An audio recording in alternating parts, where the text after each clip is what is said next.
사회주의라는 큰 개념 아래 전체주의, 집단주의, 민족주의 뭐 이런 것이 있을 수가 있겠고요.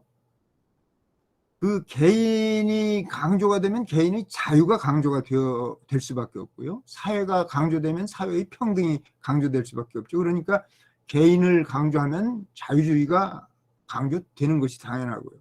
사회를 강조하면 평등주의를 강조하는 것이 당연한 논리적인 수순이죠. 그래서 자유민주주의 대 대립되는 뭐 사회민주주의, 민족적 민주주의, 민중민주주의, 인민민주주의 이게 다 사실은 평등주의죠. 지금 우리의 현실이 어디쯤에 와 있나 우리 다 생각해 보면은 답을 얻으리라고 봅니다. 예, 그래서 저는 좀 전에도 말씀드렸듯이 사회주의, 공산주의 몰락한 것 이미 오래고요. 그것에 반해서 자유주의, 시장경제, 자본주의가 지속적으로 발전해온 것을 우리가 역사 속에서 보는데 순 논리적으로 보면은 이게 어떤 상대적인 평가가 개입된다 여기에는 그러면은 상대적 평가를 극복할 수 있는 어떤 뭐 절대적이라고까지 할 수는 없을지 모르겠지만은 보다 더 근본적인 고찰은 없겠는가 제가 어설프게나마 그런 시도를 해보고자 하는 겁니다. 자, 사회 철학의 근본 문제, 개인과 사회의 대립, 존재론적인 문제에 연관해서 개인과 사회 중 어느 것을 삶의 궁극적 실체로 보느냐, 사회와 개인 중 어느 것을 더 궁극적인 설명항으로 보느냐, 여기에 따라서 이제 입장이 달라지겠습니다만은 근본적으로 이제 개체주의하고 견일주의라고 이제 제가 번역을 해봅니다만은 홀리즘하고 이제 나뉘어지겠죠.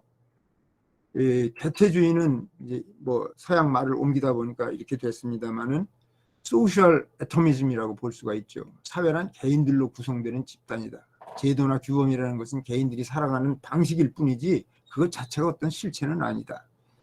그러니까 사회적인 현상, 사태 이런 것들도 개인들의 성향이나 신념 이런 것들이 이제 물질적 여건하고 결합돼서 나온 결과에 불과한 것이다. 모든 사회적인 사건이라는 것, 사회적인 현상이라는 것 결국은 한 사람 한 사람 사람들에 의해서 일어나는 것이고 따라서 어떤 사회적인 변화 여기에서 인과적인 요소를 찾는다고 한다면 그것은 역시 구체적으로 개인들이다.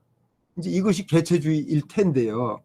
뭐 개체주의를 주창하는 사람들이 철학자들 간에도 여러 있습니다만 이 생략을 하겠습니다. 이것에 반해서 이제 전체주의라면은 이제 우리가 자꾸만 그 정치 이데올로기를 생각해서 제가 전일주의라고 번역을 해봅니다. 홀리즘. 전체는 부분들의 총합 이상이다. 전체는 그 부분들의 성격을 부정한다. 전체 속의 부분들은 전체와의 연관을 떠나서는 이해될 수 없다. 전체 속의 부분들은 내적으로 서로 상호 연관되어 있고 상호 연관 의존적이다. 그러니까 개인들이 행위에서 유래하는 단순한 규칙성이나 경향으로는 설명되지 않는 어떤 환원 불가능한 개인으로 개체로 환원 불가능한 어떤 사회적인 뭐 법칙 내지는 원리 이런 것이 있다고 인정을 해야 되지 않느냐. 이것이 이제 전일주의가 되겠습니다. 그러니까 반환원주의라고 할 수가 있겠죠. 자, 그런데요. 우리가 상식의 차원에서 생각하면 너무나 자명한 것이 개인과 사회를 실체로 인식론적인 실제로 이렇게 배타적으로만 볼 수 있겠는가 현실에서 논리적으로 그것이 구분이 된다고 해서 우리 현실을 그 논리에 맞춰서 분리할 수 있겠는가 그건 아니라고 봅니다. 그래서 이 관념적인 실체론적인 접근을 할 것이 아니라 개인과 사회가 뗄래야 뗄 수가 없는 그런 삶의 현상이라고 한다면 기능주의적으로 접근을 하는 것이 옳겠다. 그래서 매개 개념으로 그냥 개인, 사회 이렇게 두지 말고 개인성, 사회성 있는 건 사람이다. 이렇게 한번 생각을 해보자 하는 것입니다. 인간 존재가 원래 이렇게 이중적인 존재 아닙니까? 자연적이면서 문화적인 존재고 개인적이면서 사회적인 존재고 그러니까 이러한 존재론적인 이중성에서 어떤 개념상의 분리는 있을지 모르겠지만 우리 현실을 파악하고 현실을 매니지한다고 할 때 그 관념에서 나온 그런 것에 매여서는 안 되겠다. 오늘 우리 현실에 비춰보면은 정확하게 말씀드릴 수는 없겠습니다만은 그저 머릿속으로 생각하는 어떤 이데올로기에 사로잡혀서 우리 현실을 왜곡하고 현실을 오역해서는 안 되겠다. 그런 얘기가 되겠습니다. 이 개인과 사회가 기능적으로 하나일 수밖에 없다는 주장들을 하는 사람들이 많은데요. 그냥 생략을 하겠습니다만은 몇몇 개념만 얘기를 해볼까 해요. 베르그송이라는 철학자 다 아시겠습니다만은 무아 퍼소날, 무아 소시알, 그러니까 무아는 하나다.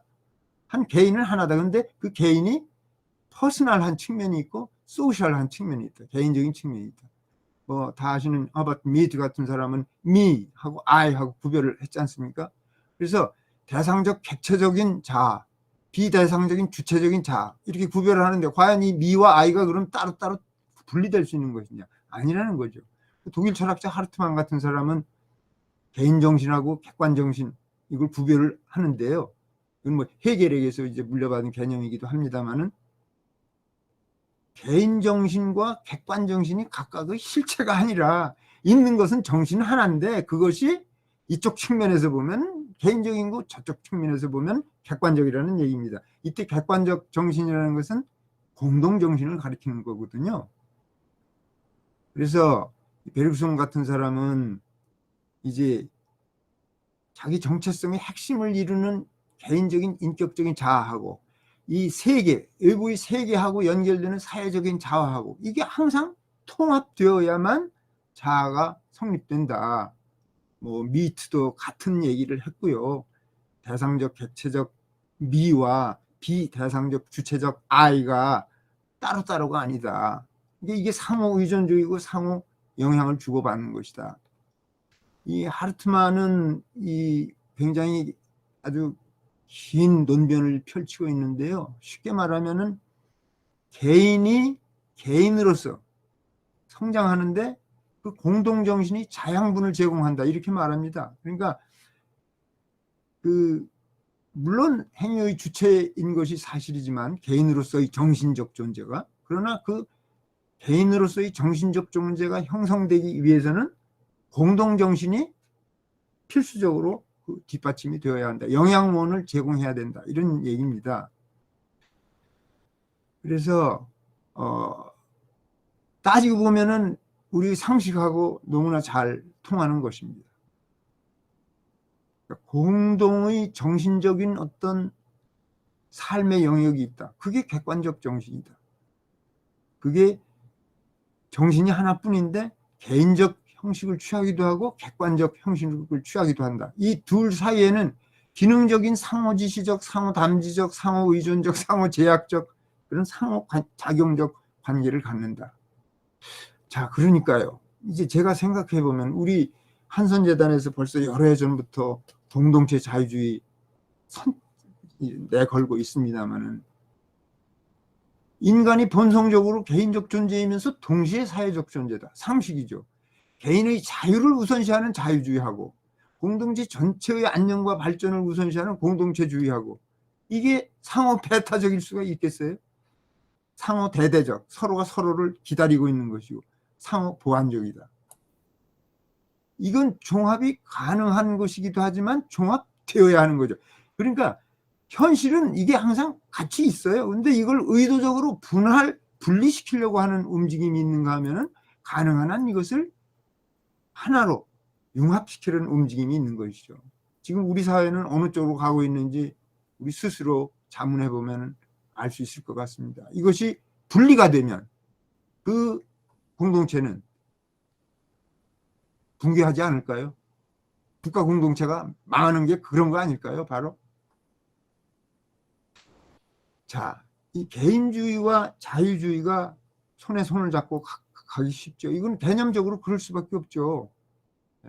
개인은 자유입니다. 사회 구성원 각자의 독자성, 사회 신뢰, 자유를 중요시하는 그런 도덕적, 정치적, 사회적 견해가 개인주의입니다.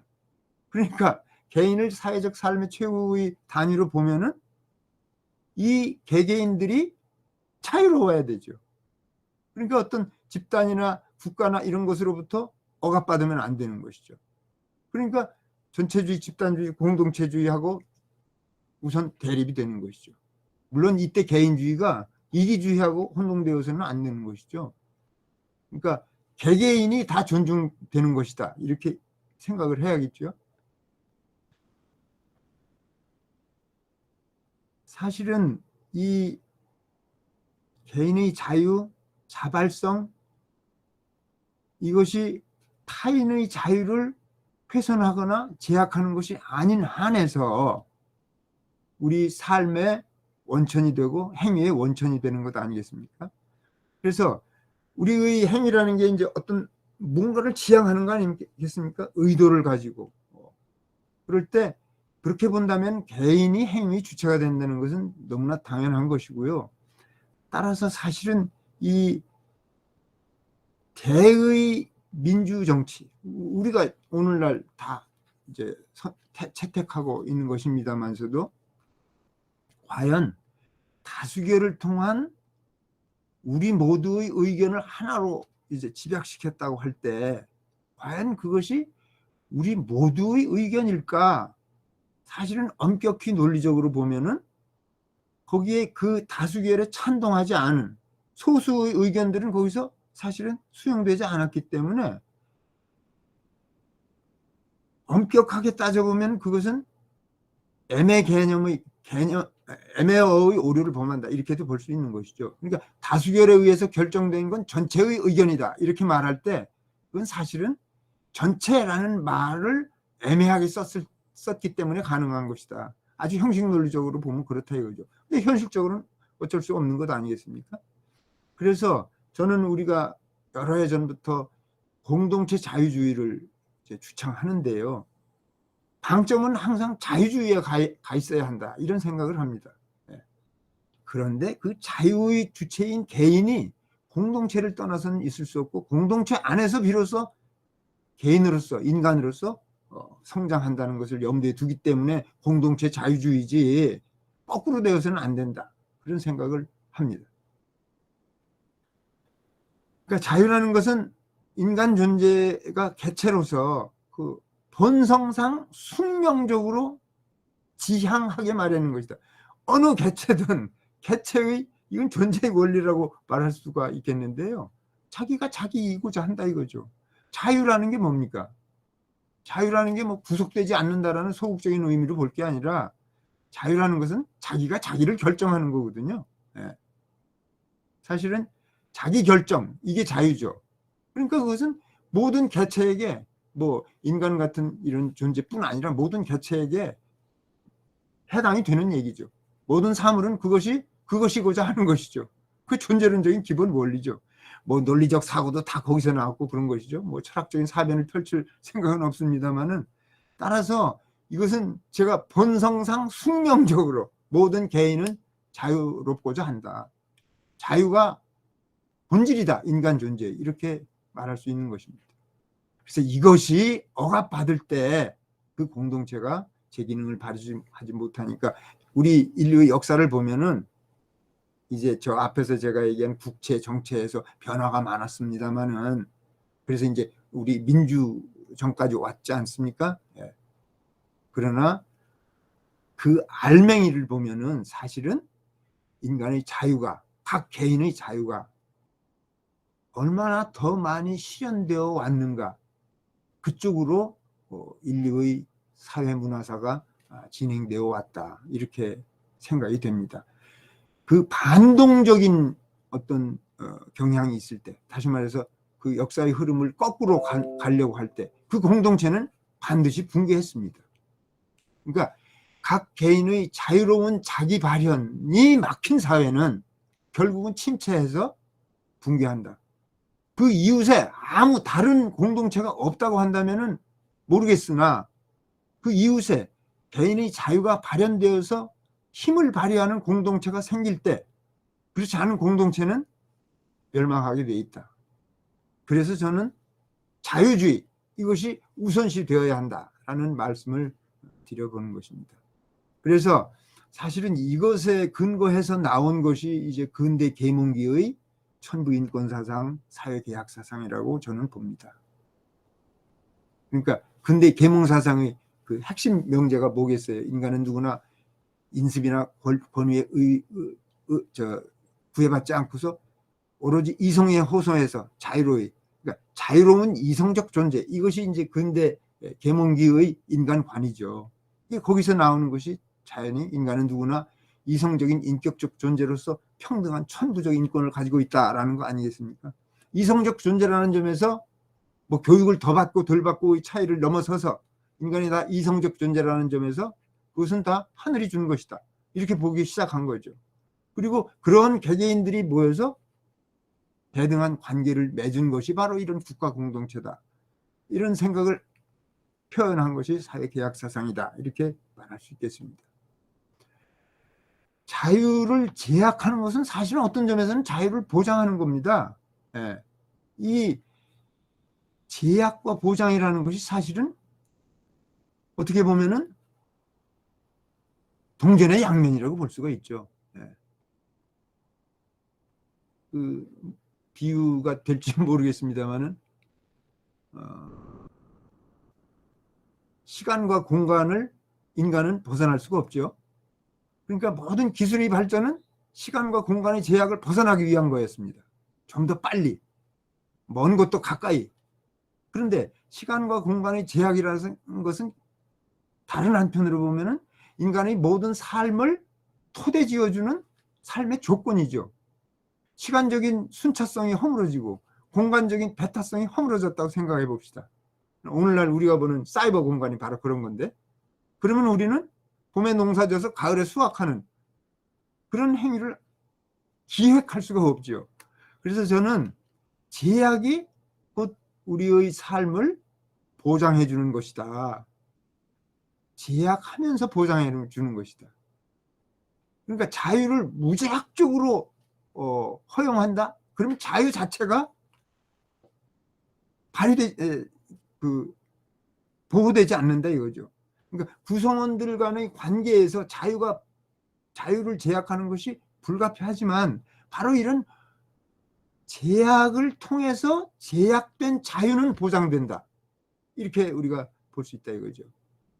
근데 무엇이 그걸 제약하느냐 할 때 임의적이고 자의적인 그런 무엇이 제약을 한다고 한다면 그런 제약은 우리가 배제해야 되겠지만 그 제약하는 것이 보편적이라면, 즉 보편적 규율에 따르는 제약이라고 한다면 그런 제약은 우리의 자유를 보장해 주는 것이다. 그래서 그 보편적 규율을 정하고 그것을 행사하고 하는 것을 우리가 대표자를 뽑아서 그들로 하여금 하게 하는 것, 그것이 오늘날 우리 대의 민주정치 아니겠습니까? 그러니까 이 대의 민주정치는 기본적으로 이거는 자유주의 이념에 입각한 근대 정치의 한 모습이지 다른 것이 아니다. 이것을 왜곡해서 우리가 뭐 독일 나치 사회, 민족적 사회주의 거기서도 보고 뭐 여러 군데에서 우리가 봅니다만은 이것을 왜곡시키고, 저는 이제 교육받은 많은 사람들도 자칫 그 눈앞의 이해관계에 매몰돼서 이런 아주 본질적인 것을 통찰하지 못하고 그것이 대중적인 집단이 될 때 넘어간다고 봅니다. 말하자면 기만당하는 것이죠. 그래서 이런 소위 민주주의적이라는 어떤 틀을 통해서 이 자유를 임의적으로 보편적 규율이 아닌 어떤 임의성에 의해서 제약하게 되는 그런 사례를 우리가 역사에서 보는데, 그렇게 되면 결국은 그 공동체는 붕괴한다. 저는 그렇게 봅니다. 이 뭐 호흡스, 로크, 루소 뭐 우리 상식적으로 다 아는 얘기니까 넘어가기로 하고요. 그것에 반해서 이제 공동체주의, 평등주의를 한번 생각해 보자는 겁니다. 그러니까 이제 개인주의하고 자유주의가 결속되어 있고요. 뭐 개념적으로 붙어 있는 거죠. 사회주의하고 평등주의가 붙어 있는 것인데, 이것들을 우리가 대비를 좀 시켜보면요.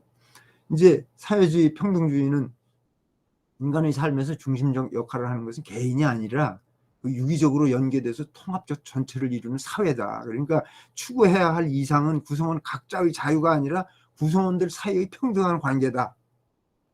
우리 이런 주장 많이 들어봤죠. 예.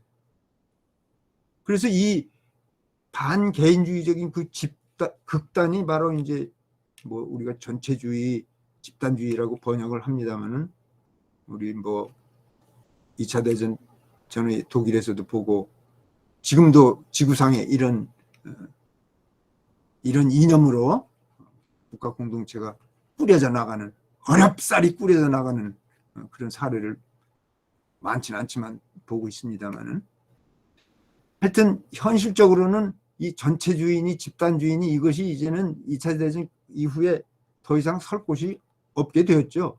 그러니까 이제 사회주의, 여기에도 이제 이 스펙트럼이 넓죠. 스펙트럼이 넓어서 우리가 아는 뭐 서유럽의 많은 국가들은 사회주의적인 그런 요소가 많다는 거 다 우리가 알죠. 자, 그래서 이제 오늘날 우리로서는 이제 그 개인적인 사적 이윤의 추구, 생산수단의 사적 소유, 자유경쟁에 의존하는 그 자본주의 경제체제의 병폐, 뭐 생산의 무정부성, 자본의 집중, 자원의 낭비, 실업, 빈곤, 뭐 등등, 뭐 이제 전쟁까지 가는 이런 걸 통해서 이게 자유주의, 개인주의 이거하고 결부된 이제 자본주의 이거 위험한 것이다 해가지고 이제 등장한 것이 이제 사회주의 아니겠습니까? 뭐 벌써 이제 역사에서 사라져 가고 있습니다만은 마르크스가 제창한 것이 그런 것일 텐데, 오늘날에 와서는 우리로서는 말하자면 적절히 완화된 내지는 적정화된 그런 사회주의로서 공동체주의를 생각할 수 있겠다 하는 것입니다. 그래서 공동체주의라면은 이 어떤 공동체가 있어야 될 거 아닙니까? 공동체가 뭐 어떤 성격들을 갖느냐, 뭐 지리적 역사적 차원에서 이제 상호작용을 해온 어떤 집단이죠. 개인의 자기 정체성도 이 공유된 상호작용 속에서 형성이 된다 이렇게 볼 수 있는 것이죠. 그러니까 손동현이 한국인인 것은 한국이라는 공동체에서 먹고 자고 성장했기 때문에 그런 것이다 이거죠. 그러니까 어린아이 한국인이지만 태어나자마자 미국에 뭐 아니면 유럽에 입양이 되면 그 한국인이라고 볼 수 없죠. 생물학적 한국인이지만 문화적 사회적으로는 유럽인이고 미국인이고 그렇게 되는 거 아니겠습니까? 그러니까 공동체라는 것을 우리가 중요시해야 된다 이거죠. 그래서 이 공동체주의는 개인의 자유를 소홀히 한다기보다는 개인의 자유가 딛고 서 있는 공동체의 성격을 유념하자 하는 것입니다. 그러니까 이제 뭐 우리 많이 얘기를 들었습니다만 샌드리니 뭐 맥킨타이어니 테일러니 이런 그 왈슨 이런 사람들이 이제 정의론을 제시하면서 개인의 자유, 개인주의, 자유주의를 극단으로 몰고 가면 안 되고 공동체가 중시되어야 한다는 이제 주장들을 많이 하고 있지 않습니까? 그게 바로 우리 선진화재단에서 주창하는 것이죠.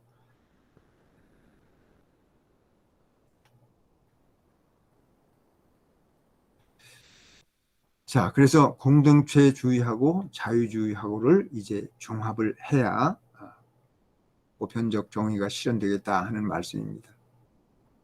이제 자유주의가 어떤 것이고 공동체주의가 어떤 것인 것을 뭐 더 이상 제가 설명하지 않기로 하고요. 넘어가서 우리 한국 사회가 요구하는 사회적 이념이 뭐냐? 공동체주의와 균형 잡힌 관계를 유지하는 건강한 자유주의다.